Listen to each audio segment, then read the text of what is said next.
পৃথিবীর অন্যতম মহান বিজ্ঞানী স্যার নিকোলা টেসলার হারিয়ে যাওয়া কিছু অসাধারণ রহস্যময় আবিষ্কার, যা আজ পৃথিবীতে থাকলে পৃথিবীটাই অন্য রকমের হতো।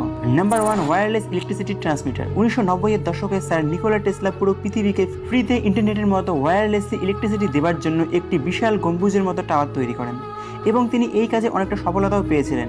কিন্তু যখন এই প্রজেক্টের ইনভেস্টর জেপি মর্গান জানতে পারেন যে এই টাওয়ারের মাধ্যমে টেসলা পুরো পৃথিবীকে ফ্রিতে ইলেকট্রিসিটি দেওয়ার কথা ভাবছে, তখন তিনি ফান্ডস দেওয়া বন্ধ করে দেন। অবশেষে 1905 সালে এই টাওয়ারটিকে ভেঙে ফেলা হয়। আর আপনি শুধু একবার ভেবে দেখুন, এই টেকনোলজি যদি পৃথিবীতে থাকতো আজ, তাহলে আজ মানব সভ্যতা কতটা এগিয়ে যেত। Number 2, earthquake oscillator. 1993 সালে টেসলা একটি ছোট্ট এবং অদ্ভুত ডিজাইনের ইলেকট্রিক জেনারেটর তৈরি করেন। এটি ছোট হলেও এতটা পাওয়ারফুল ছিল যে এটি স্টার্ট হওয়ার সঙ্গে সঙ্গে ল্যাব এবং তার আশেপাশে ভূমিকম্প সৃষ্টি করেন। এই যন্ত্র এতটা ভয়াবহ দেখে টেসলা যন্ত্রটিকে বন্ধ করার চেষ্টা করেন, কিন্তু তিনি যন্ত্রটিকে বন্ধ করতে ব্যর্থ হন এবং শেষমেশ কোনো উপায় না পেয়ে টেসলা যন্ত্রটিকে ভেঙে ফেলেন। আর এই ঘটনার পরে তিনি পাগল